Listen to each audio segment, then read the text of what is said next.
This is the European edition of Breaking Banks, the world's #1 fintech podcast and radio show. We bring you the European unicorns, startups, founders, regulators, and leaders innovating the rapidly evolving fintech scene today. A truly localized podcast with both English and local language content, with some of the world's most well-known hosts and influencers in the fintech sector globally. Join us every week as we explore what makes the European Union a phenomenal proving ground for many of the fastest growing fintech plays in the world today. Okay, let's roll.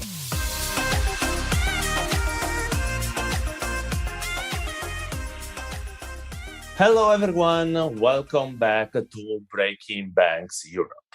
My name is Matteo Rizzi. I am the executive producer of the show, and today is Breaking Payments.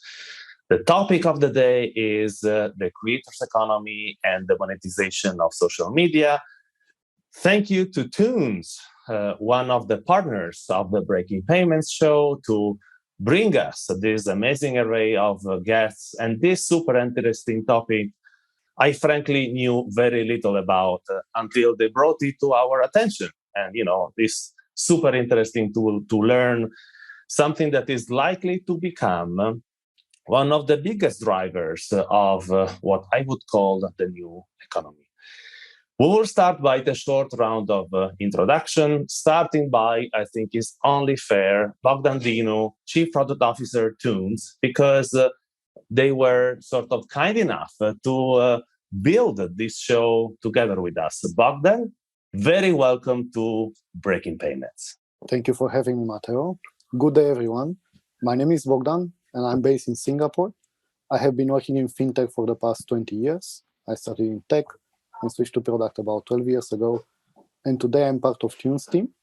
And I joined Thunes about 2.5 years ago as chief product. And since then, we continue to innovate in cross-border payments. And for those of you who don't know Thunes is a business-to-business company, and we help other businesses to move money cross-border in a very efficient and a very cost-effective way. We are headquartered in Singapore. We have global offices in all the major cities. And today, we process more than 50 million transactions per year in about 127 countries. Our traditional type of customers are neobanks, payment service providers, but also some of the big platforms, some of the big marketplaces as well. And we give them access to our payments network, which is very crafted to their needs. And we help them to send a payment as simple as sending a WhatsApp message. And of course, bringing the topic of today into discussion, this applies also for social media platforms. And we help them to pay out to their creators, regardless that the creators live in Ghana, they live in Brazil, or they live in Thailand. It's a one-stop shop solution. Thank you very much, Bogdan. I am lucky enough to have two friends in this call. I'm going to introduce the first one, Eloïne Barry, CEO of African Media Agency. Eloïne, welcome to Breaking Payments. Thank you so much, Matteo. Thank you for having me. I'm so happy to be part of this show today, to learn from everybody. I think this panel is phenomenal. So I am the founder and CEO of African Media Agency. I'm currently based in New York, which is a bit of an oddity because the rest of my team is on the continent, in Ivory Coast, in Dakar, across Francophonic Africa, in Kampala, in Johannesburg, and Durban. Hopefully, we will make our way back to the continent, but this is basically where I'm based. I'm a child of the diaspora. I've always been inspired by giving back to the continent, understanding that I've had more luck than some of my cousins or family members who stayed back home and didn't have a chance to study abroad. I'm passionate about media, social media, empowering journalists, entrepreneurs, and delighted to be here today. Thanks, Matteo. Africa being the youngest continent, and creator economy being very close to the youngest part of the population, we thought it would be super valuable to have you in the show.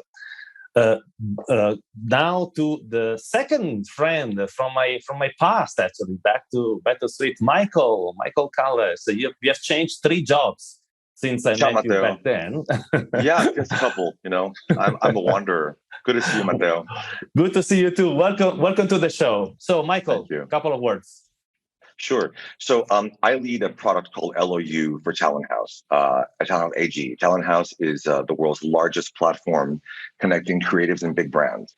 And we do work with 9 of the top 10 largest brands in the world, or best brands in the world, according to Interbrand. We've been around for 13 years, and we've grown our community to over 15 million people around the world, creatives in 195 countries. So what that means is that we can empower brands to create or to sort of launch the most authentic possible narrative, right? Matteo, when I first met you, I was at Vodafone Group, right? And I was working, as you know, very, very hands-on on M-Pesa, Mshwari, Kenya, Ghana, et cetera. And we always, it's very inauthentic to try and tell a story that is Kenyan when you're sitting in London, right? And so we really empower brands to be able to do that because we believe that great stories and great narratives can come from anywhere. As you know, I'm a fintech guy through and through. Since we're OG, right, Matteo? Tripping around London, going, this is what fintech means. We think, and so I've been very lucky to build digital banks all over the world. Sort of got my feet wet at BBVA Bank in Spain before I met you, and then have gone on to run a couple of VC funds and that kind of good stuff. I'm more of an investor than a builder, but now I'm back to being a builder, and it's super fun. So great to be with you all. Thank you very much, Michael. And last but absolutely not least, Laura McCracken. We never met, never had the pleasure to. You have a super intense life before this new intense life at Accenture, I'm sure. And you are extremely knowledgeable on this topic. You published a study. I thought we are extremely lucky to have you. And most importantly, welcome to Breaking Payments, Laura. Thank you. I'm excited to be here. Yes, Matteo stalked me on social media, which is great. Guilty. Yeah, it's awesome. Good use of LinkedIn. Very good. Anyway, so I'm really happy to be here. I'm Laura McCracken. I'm responsible for e-commerce and payments globally at Accenture. My background. So what I do is I work with platforms, brands, retailers to help them to light up social commerce around the world. And we'll talk a little bit more about that later. My background is payments through and through. I spent probably 20 years in payments at American Express, Citibank, working with fintechs like Revolut, Monzo, N26, Curve, etc. And then got into the world of e-commerce with Amazon, marketplaces, and then moved into Facebook, where I did payments for Facebook, trying to launch things like social commerce on say Instagram, Facebook Marketplace, WhatsApp, etc. So anyway, that's me in a nutshell.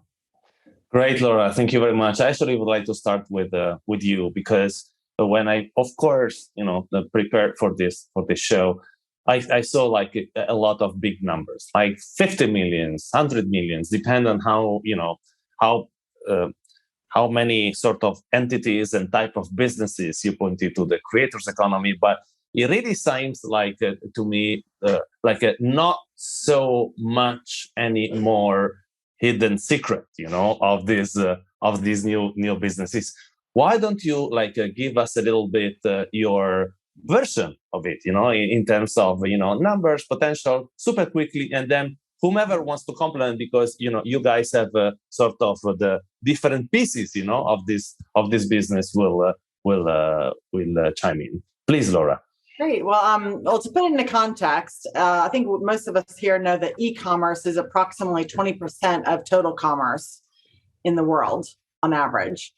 Social commerce is about 10% of e-commerce. So it's very small. It's in its infancy. It's very large in countries like China, and it's growing in India, Brazil, Latin America, Southeast Asia. It's still very, very small in mature markets.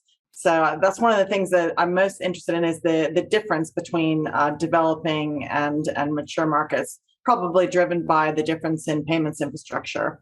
But to give you a number, put a number on this, we did a lot of research at Accenture to figure out how big is social commerce going to be in 2025. So it's going to grow from 10% of e-commerce to 17% of e-commerce by 2025. And that's $1.2 trillion. So it is a big number.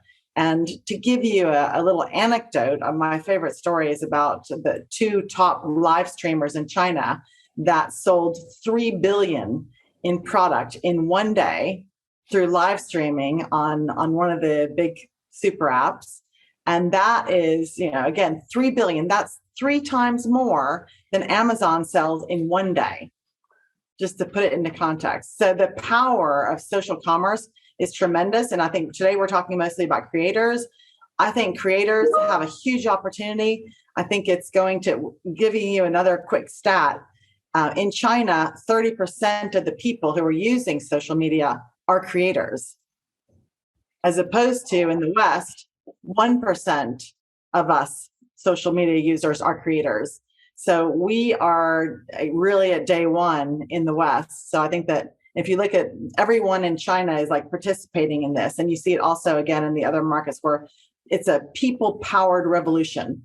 So anyone can become a creator, anyone can become a brand, and they can sell through social commerce.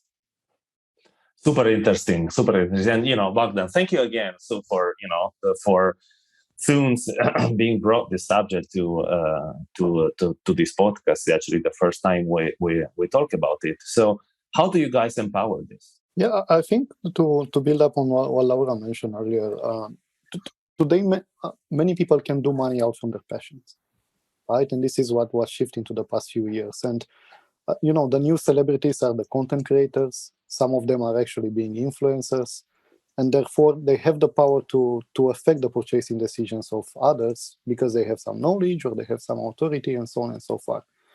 And there are several ways that for creators to do money online, right? But I think in most of the cases, they revenue share with the platform where they operate. So let's say if you are a popular Medium blogger, for example, you can generate income that comes from the money that Medium earns from their subscription, and they are going to share that with you, right? And we also seen into the past few years that the media consumption is changing, right? So if you look in this forum of 6 people, when was the last time when any of you watched TV, right? Like regular TV, and we've seen that the Gen Z and the millennials make up most of the content creator demographic. And these are all the people that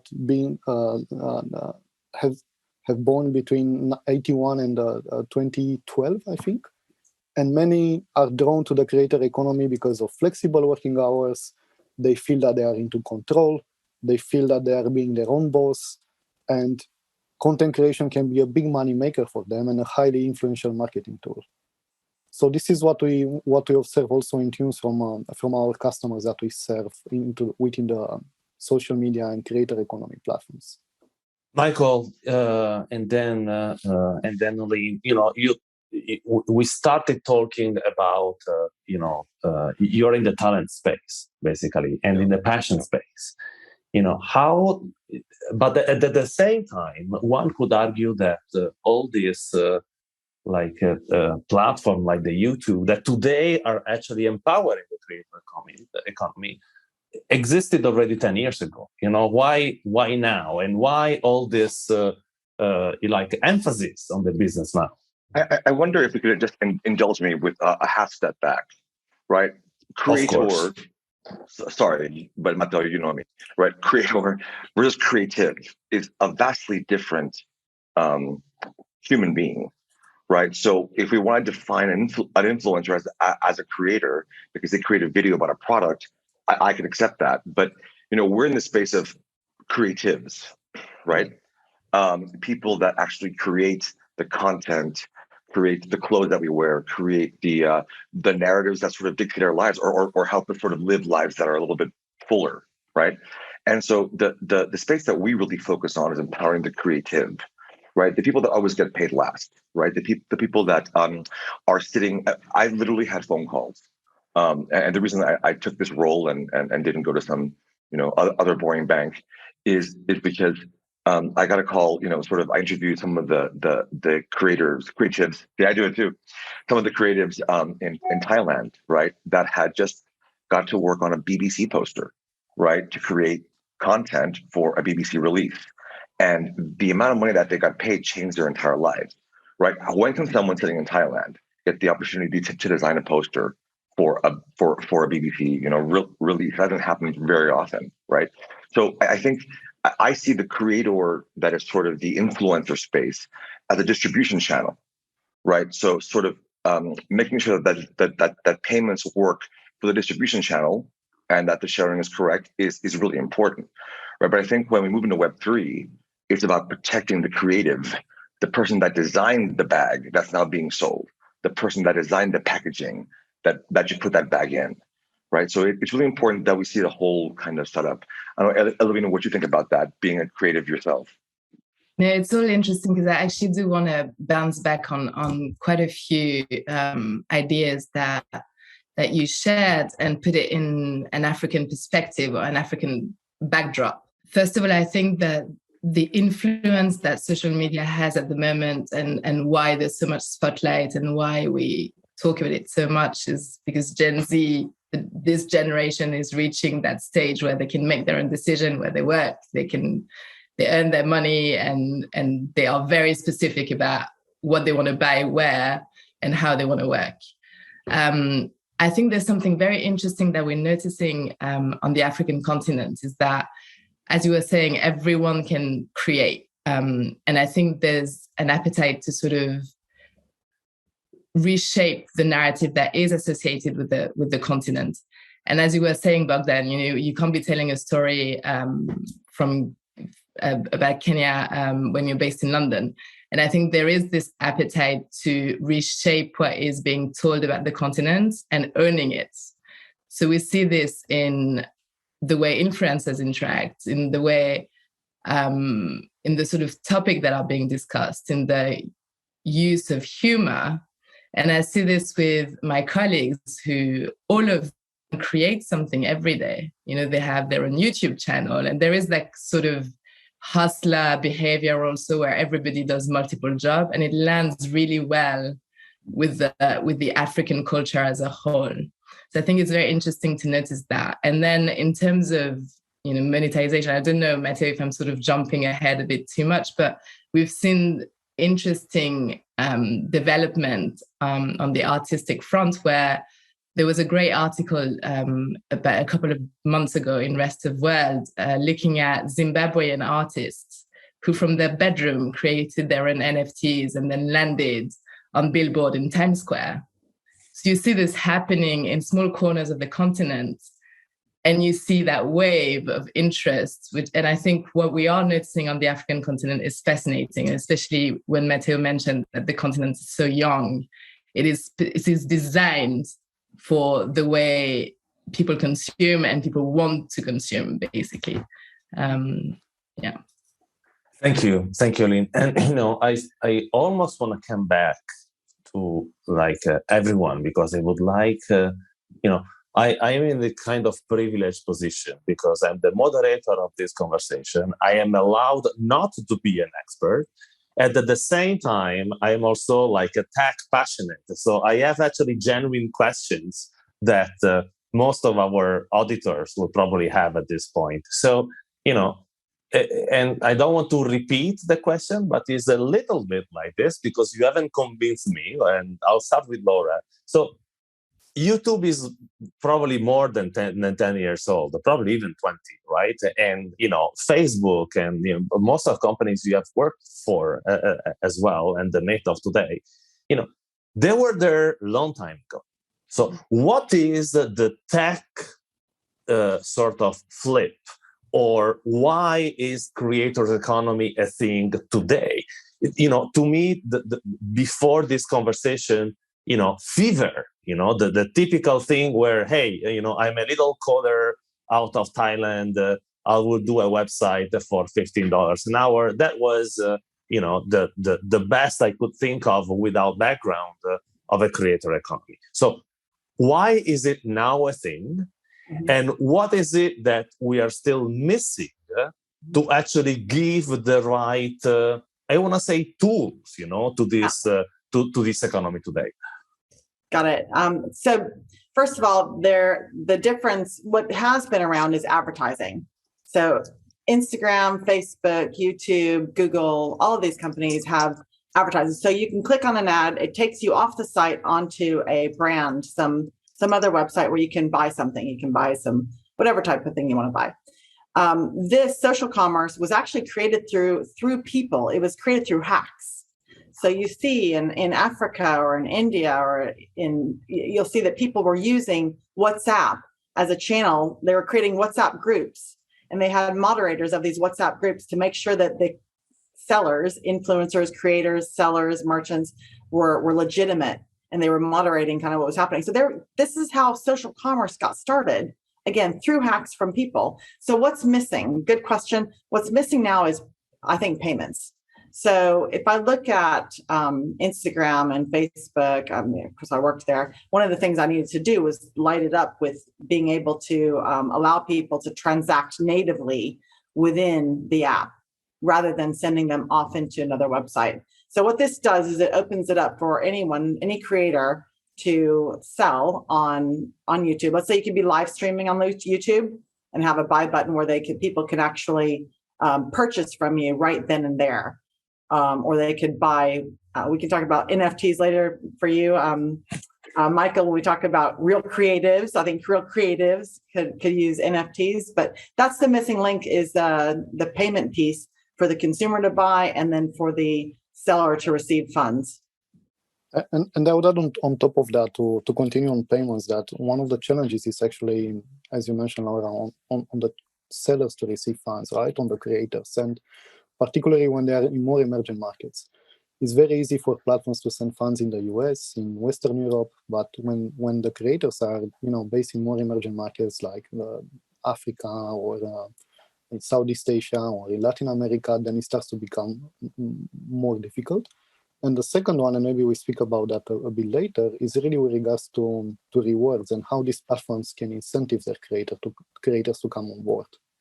Mm-hmm. And I think to come up to the question that Matteo mentioned, like what happened into the past 10 years, sending these rewards become a bit easier, right? Thanks to the more fintechs that enabling that. Sending a reward even of $2 in Latin America is now possible today and even profitable. And to come again back to the question, I think what changed into the past few years, and I mentioned earlier, is that a lot of creators, they figure out that they can do some money out of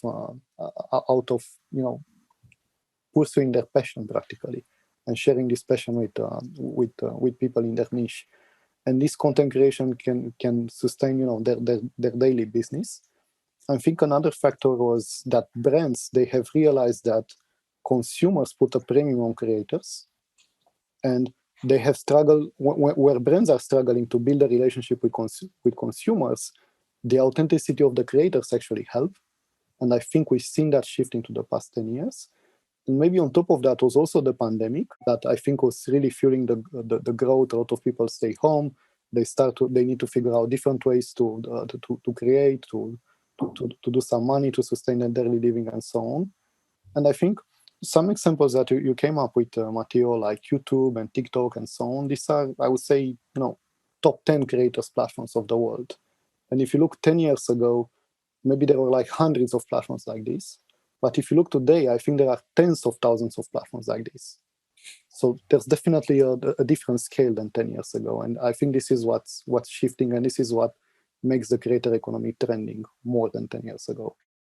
Yeah, I think that a lot of that's right. I think the pandemic, guys, we really can't not name that as the most important factor here. Right? I think that the pandemic highlighted the incredible inequality that's present around the world. Right, inequality that Africa is used to understanding from the very top to the very bottom of the continent. Similarly, Latam, as a Mexican, I feel that has become very obvious. And I think that the creative economy sort of allows women of color, especially LGBTQ folks around in hard to reach spots, to be part of a world that they couldn't be part of previously, because we weren't accepted in the boardroom, because we were kind of weird, right, or othered. And then that's a massive change. What I wish we talked about more, and maybe next podcast, right, is what Web3 actually does to all of these pieces, because it actually allows things to be much more fair, right? When my smart contract that sort of supports my contribution to a song, for example, right? Our firm has just made 2 acquisitions in the music space, right? To guarantee that if I do a small beat that's then sampled by someone in 15 years, I get paid for that, right? And payments is a critical part of that infrastructure, right? Guaranteeing that that royalty gets paid in a fair way. Because just because I'm in Brazil doesn't mean I actually pay more for that luxury of being paid, right? I think that there's a lot to be done here, but I think that the pieces are sort of coming more into context. I think that the big platforms are going to do a much better job of reacting to Web3 than I think some of the incumbents did during Web2, right? And I think that the space where they're going to win is going to be in music, especially, right? Because music got screwed by Web1 and Web2, and Web3, we're poised to actually take some power back. So I'll leave it there, but I can't wait to hear what Mademoiselle Barry has to say about that. I like what you say about the, democratization of creation. And I like the fact that, yes, I think there's some inclusiveness in the way people now interact. I like that there is probably a way for a lot of people to sort of dream a bit more than the way we used to, being stuck in our sort of environment. And I think this definitely applies to the younger generation to see the potential and to maybe live, have a digital self living a complete different life to the one that we have around us. I think it's all very interesting, a little scary, to be honest, for me, thinking about the metaverse, and then now seeing that there are some neobanks for the metaverse, and you can fully live your life in that digital space. I find it a little dizzying, but I also understand the parts of us that need, to dream and to disconnect from some of our realities. So I leave it there, but I'm interested to see what the next 10, 15 years will bring. I think it'll be a whole new world. I hope a more fair and a more democratic one, for sure. Thank you, Eloïne. I was realizing that I'm speaking about NFT, metaverse, and the creators economy when I have my 2 parents at home visiting in Lisbon, and I spent an hour explaining how Netflix works, to my mother yesterday. So the tech gap in these 2 moments, bless them, was pretty big. So guys, thank you very much for this first half of the show. We're going to take a short break, and we'll come back starting with, just to anticipate a little bit, a question about the relationship between the creators economy and the emerging markets. Because, from Brazil to Asia to Africa, and I think I'll start again with Laura. I think that there is, I can see a pattern here, but it's a genuine question. How much more powerful, relevant, and impactful for emerging market creators economy is. For now, stay with us, and we come right back after the break. Thank you. And it's a wrap. Thunes is a B2B company that powers payments for the world's fastest growing businesses and in the fastest growing markets. Thunes has built a payment network that focuses on the emerging markets and alternative payment methods, which helps our customers solve payment challenges that other companies cannot solve. Thunes network currently covers 127 countries worldwide and offers 300 plus payment methods. With a single API integration, your business and customers can send or accept payments in every corner of the world. For more information on Thunes solution, visit www.thunes.com.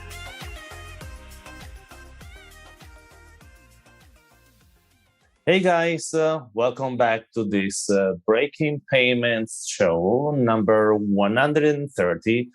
We talk about creators economy and the monetization of social media. In the first part of the show, we mentioned a lot emerging markets, and actually 3 of our guests are actually connected by what we could arguably. Eloïne is maybe the exception, but she actually works in the continent. with the three emerging economies, Southeast Asia, South America, and Africa. So leaving these three for a second, Laura, that is also physical in the bottom of the screen. So it's like she could irradiate, with her with her wisdom, the three emerging markets. It's a physical representation. I cannot explain because it's only on my computer, maybe. But how strong is the correlation between creators economy and emerging markets? Well, it's huge. And I think partly one of the reasons that the creator economy rose up in China, for example, was that there was a dearth of commerce opportunities. And they basically, you created these super apps like WeChat and Alipay and Alibaba that gave a platform for people, individuals, influencers, creators, and creatives to sell to their friends and family. And people embraced that because it was this democratization of commerce. I think they embraced it because it was so participative. And then you saw that that's kind of grown in all throughout Southeast Asia. You're seeing super apps develop. It creates the right platform. It's happening in Brazil and other countries.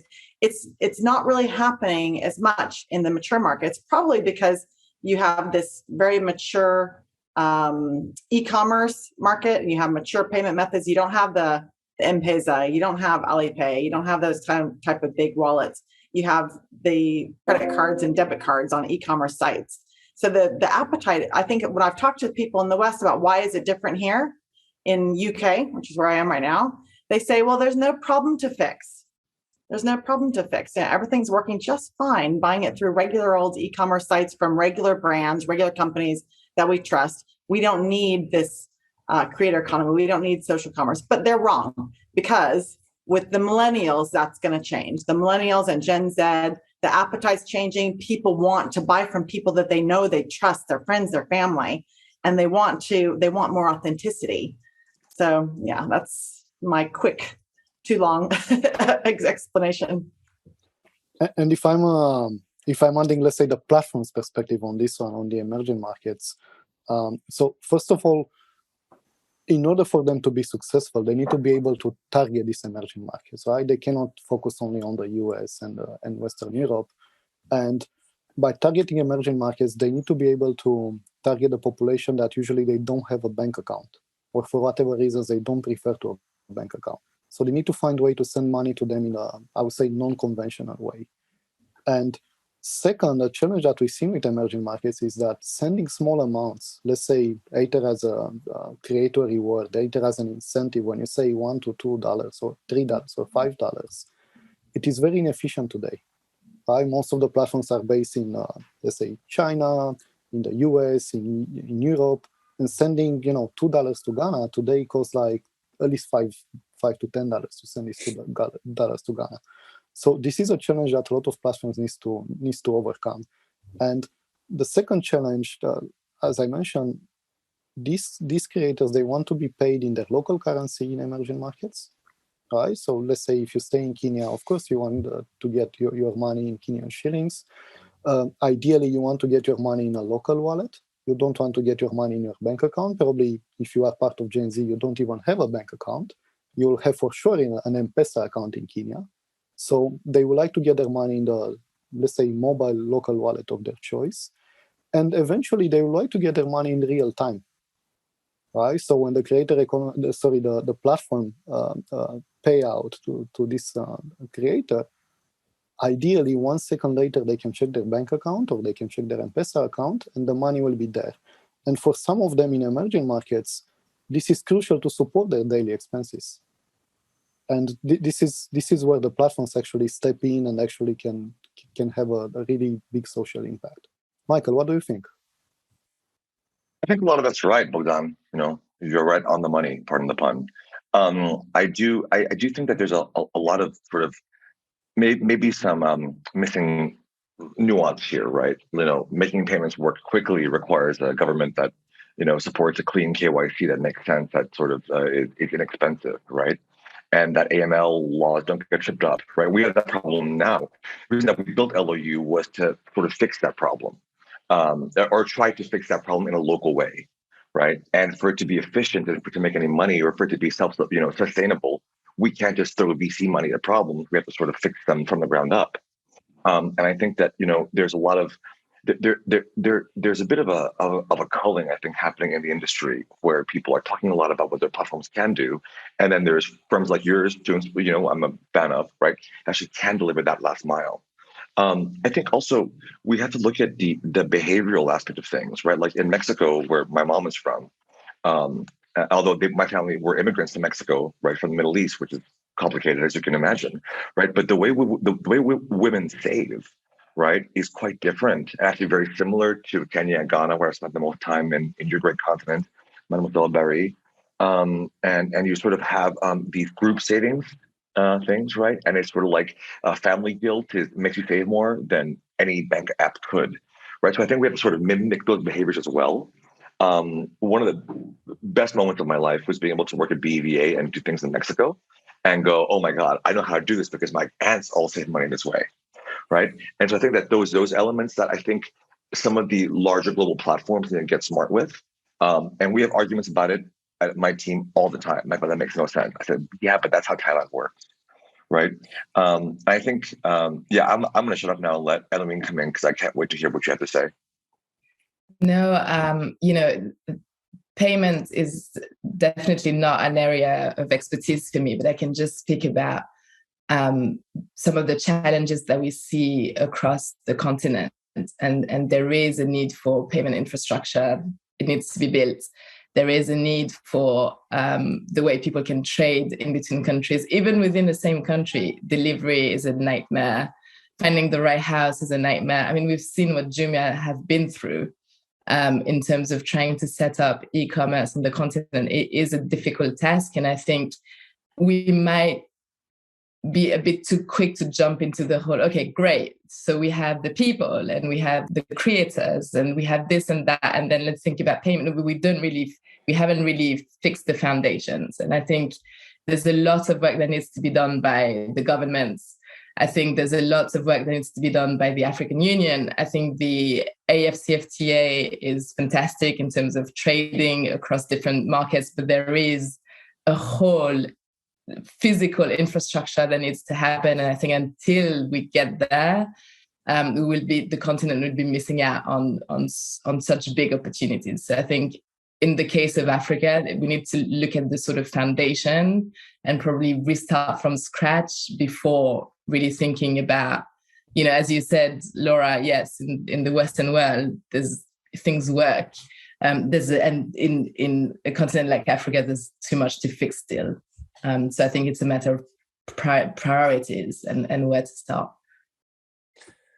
Okay, now a question that I think that if you follow the conversation that far, you talk a lot at the different sort of part of the conversation about NFTs, about Web3, about the metaverse, and all these three components, have been the hype, of most of the tech talks, but only in the past, I want to say 12 to 24 months, and why is that correlation so strong? And also, let's try to talk a little bit to the non-expert, of our audience, and what are the business cases, because like my common sense say that if you sell 3 billion of lipsticks, you might not worry about it if you're the only seller. But if you're the one that needs to get paid $3, then you might have a different problem. So what are the different business cases, of this, in this context? Who wants to try the tech side of it? Michael, maybe I can see you nodding. Well, and then, I nod a lot. Laura. I have nervous tics. I'm always nodding or moving or something. I make people seasick. It's all right. I think I'm very anxious about life and about Web3. I was not an early adopter in crypto. I thought it was, oh, here we go. Right. And I forget who it was. One of our friends, Matteo, right, at some reception, some point or some bar, but, drinking and said, no, dude, you're missing the whole point. It's about blockchain. It's about what that empowers. Mm-hmm. And then I sort of became more of a student of it. And I got to say that what excites me finally about what crypto has done, I'm not I invested very little in that. I'm careful, thank God, is the fact that, ownership can be proven, right? Provenance is this thing that, it's quite critical, but, just because the provenance is of, attached to a painting doesn't mean that the original creative is going to get paid at some point, right? This changes the whole game, right? So if you look at sort of the meta, sorry, not Facebook, but the meta view, right, is you have this inequality. And you have poor people, and you have people that choose to live their passions, sort of paying a similar tax, right? I always talk about the poor tax, right? When you're a poor person, you pay a tax to even survive, right? That's the U.S.'s biggest problem, I think. It's expensive to be poor, right? It is completely expensive. It's totally unfair, right? It's capitalism is imperative to make sure that everyone can generate money for someone else, right? So we're failing capitalism in parts of the world by letting inequality continue to happen. Because if I can't afford to access that money to move forward, then I'm failing. That's how it goes, right? So I think that similarly, what happened during the pandemic is that these haves and have-nots become really, really clear, and you start to see that blockchain technology can actually power smart contracts. That means that my estate can still generate income after I'm gone if they use the sample of my song. I don't have to go to court to prove that, right? I remember I went to conservatory. I was an opera singer. For those of you that didn't know, in my early part of life, and two of my professors, were the lawyers for Michael Jackson and his estate, right? To prove that so and so had sampled this music. It's nuts, right? Tech can do that now and go, nope, you actually owe Michael Jackson X amount of money, and that's appropriate because he was the creative. He's the one that made that. So I think that that's where the real power is, right? The NFT thing, just like every other fad, will calm down eventually. But what will be left is tools that put the creative at the center of Web3, right? And Web3 is about powering experiences. A metaverse is an experience that's a result of a tool set, right? A brand moving into Web3 is super exciting. Right. Think of any great creative, right? I mean, Tom Ford or whomever, right? Being able to have all of their body of work on display in perpetuity for those that couldn't possibly walk into a Tom Ford store, right? Tom Ford's expensive because it's made by hand, right? That is not, it's not overpriced because it's overpriced, right? It lasts you for 10 years, right? Not all of us can access that, but we can be inspired by him. Right? And that's where things really get exciting. And the builders of that, the ones that design the little chairs and the little whatever, will be paid. And that changes the game, right? That's what I think we can do to sort of push back on the inequality that's ruining society. Right? Actually giving social media a terrible name. Right? It's the inequality bit and stuff. And I think we can really change that. Sorry, I'm a little passionate about this. And y'all in the payment space are super important to that. Y'all, I got real text in there for a second. Sorry.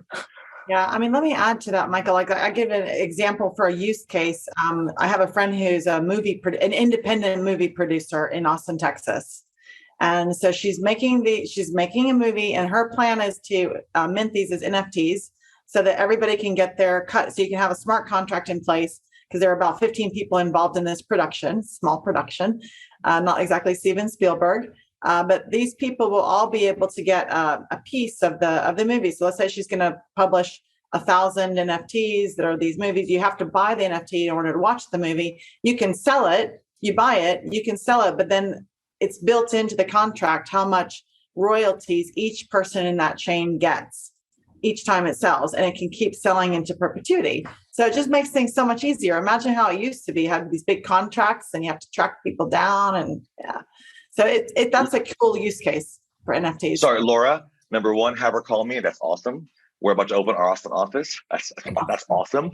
And number two, think about those contracts. The fact that I was born with something different than you were meant I probably get paid more, right? And so that unfairness gets sort of like brought to the fore. Hey, you want to go for it and pay the guy more, but I'm going to watch a movie. Right. And I think that gives the audience more power, which is what social media is about. It's about getting the voice of the people out there and kind of deciding what's right and what's wrong. So I think that's awesome. Sorry to jump the queue, but I got excited. No, not at all, not at all. And actually, I think that this unfairness is where for an infrastructure lies the opportunity, right? So, and as you guys know, I spent 13 years at Swift, which was a payment infrastructure 0.0 that would be is actually completely not fitting, the type of business that we are talking about. Bogdan, what are the challenges? We're talking about an ubiquitous, instant business that is, completely distributed. How many partners you need to perform this type of instant $2 payment? It is a challenge that we embarked a few years ago to fix it and to make, let's say, $1 payment profitable. And I think regardless of the revenue stream that the platform and the creators are using, they need to find a way to pay their creators, right?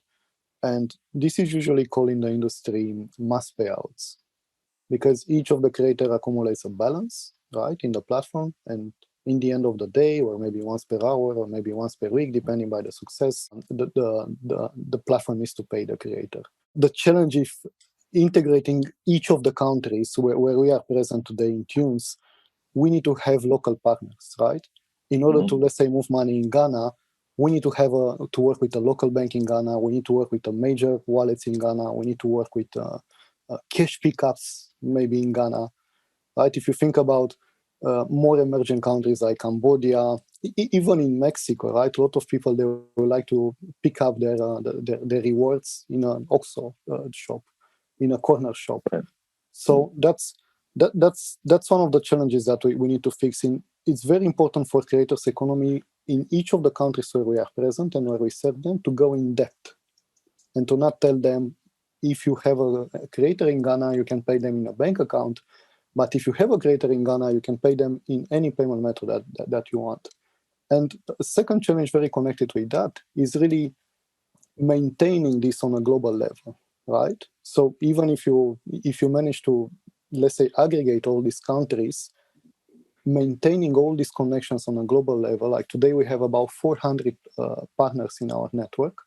This is also one of the challenges, because every year you need to do a compliance check. Every year you need to do some security checks. Every year you need to be sure that your network is in a very good shape. You have 400 partners, Bogdan, and in this very same show, Breaking Payments, we have 4 what I call new grown-up kids from the block, Pioneer and Plaid and P-Pro. What is definitely remarkable is this sense of I cannot do it all by myself. These new opportunities are super big. And, thinking of doing the same show with 4 major banks would have been impossible a few years ago, because banks were trying to perform what companies like Thunes are doing now without succeeding, of course, because technology wasn't there, because the market wasn't there. There were a number of reasons why they were unready. Even Swift wasn't ready, right? And bank relying on Swift was difficult. It was very difficult to do it. So I also think that not only market is shifting, but also the mentality on how to approach the business is shifting. Laura, maybe I was actually curious. You by definition are integrating solution with large. You guys at Accenture integrating large. With large institutions, project of this type. Is the mentality of the large banks and insurances and the more historical players evolving in this way? Because this a bank ultimately could sort of take advantage 10% or 80% of this business. Where are they today, in your opinion? I'm finding that the banks, I get pulled into the bank discussions a lot, where they're trying to understand the digital natives and become more agile. But what I'm seeing is the banks are largely they're trying to evolve, but they're partnering with the fintechs. I think they used to be worried about the fintechs and worried about the new payment companies, but now they're recognizing that, okay, look, we are the banks. People depend upon us. People trust us. They, believe it or not, they do trust the high street banks with their money. So they're kind of they're the old school. They're the incumbents, but they're learning now to partner with the fintechs, learning to partner with the social commerce companies, et cetera, to let them do other part. They're having to spread out their reach a little bit. And sorry, Bogdan, when you sort of when you had this super little interaction, I actually started asking something to Eloïne, and it was more like a reflection. So Eloïne and I are trying to empower talents in Africa, okay, and to empower coders in Africa that, of course, could be, I want to say, better coached in terms of the performance and the type of university they go to. Because if you're at the last year of a of a computer science in Togo, you're probably not as well prepared as someone who comes out from the last year of university in Paris or in Madrid. So how we can bridge that gap and how we can make it in a distributed fashion. But it is true that this is a marvelous case for a payment network. We didn't think about how to pay these guys. It becomes completely unrealistic to make a swift transfer, or they don't have Revolut accounts, right? So, I think that let's get into the different business cases. Okay, so you mentioned the artist and the music industry. What are the other huge business cases for the creator economy for which finding a solution of this distributed, super partnered network of payments make sense? Michael. Sure. So I'll give you a great example. Stock photography, right? One of our businesses is called IM, right? And we're sort of a competitor, and we are a competitor to Getty Images, right? And so those photographers live all over the world, and getting them paid is a massive business case, because once, of course, they're in our ecosystem, which, by the way, is built all by partners, right? I'm not employing any developers directly, right? I'm working with best of the best players, right? Because I cannot solve the German KYC issue with the same provider that I solved Mexico with or Brazil. It's not possible, right? And my ego is not that big. I think I could do it myself, right? So similarly, right, we get stock photography, and these people make good money, right? So of course, getting them paid is a pretty important business case. And the incumbents, right, do a fine job getting the money there, but they can't release it because of, these folks are hard to KYC sometimes. Their payments are irregular. Sometimes they're quite large, right? People are going, why are you getting paid this money? Oh, you must be selling drugs. No, I'm actually a photographer, sir. Right. But if we set up properly from the beginning to avoid those problems, then we have more incentive for people to keep their money in our ecosystem. That then provides them with, access to financing a camera, for example, a better camera to make them better at what they do, right? Or education. Imagine that, having access to learning from a Scrum Master in London how to properly run a project, for our example in Togo, right? Or learning how to become a working mother that wants to create stuff and then sell it somehow via the social media or the social channels that exist, Laura, to your point, right? So there's a lot of business cases for it, right? The issue is identifying the creative economy as a sister to the creator economy, which provides distribution and shapes taste, right? And then it's sort of bringing it all together, which is why we exist, right? We're gonna come out soon with new numbers on how big our community is, and it's growing. It's so exciting, right? So we have zero CAC, so I can spend money on a better product than worrying about acquisition costs, which is kind of why I said yes. Say yes to the dress, I can write a book about KYC and diaspora remittances, and Laura, you're right. I think fintech might be the best thing that happens to the incumbent banks. I have a funny story. I I have a partner based in Egypt, and he did some work for us, sent us the invoice, all great, sent him a wire transfer, and then my account got frozen. Our company account got frozen because the address of my partner is Yemen Street. So Yemen Street in Egypt, why was I sending money? And this goes to, the whole KYC for people like us, really needs to be fixed. It's a nightmare.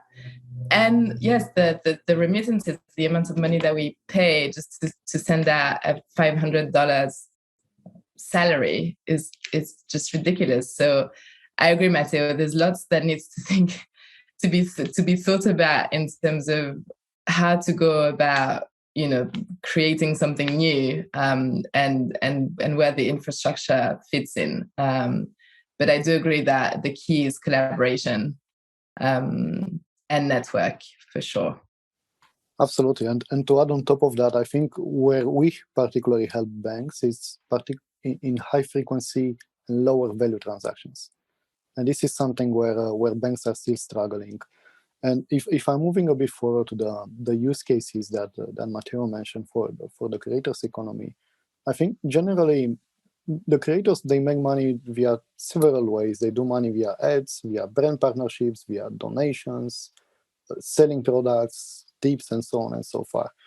And I think one third of the revenue is coming actually from Gen Z, millennials, working with brand partnerships.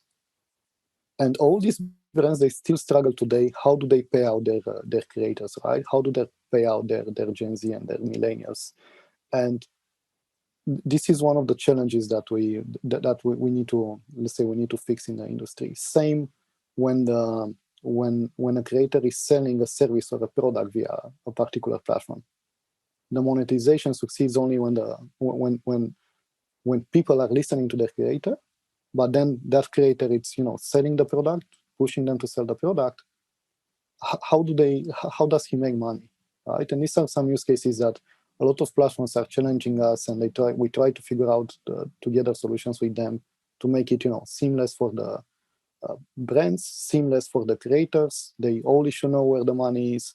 They all should know where the money will move from one side to another. They all should know how much money they will get in their account, either wallet or either bank account, and so on and so forth. So these are some use cases that we try to find creative solutions together with the platforms nowadays.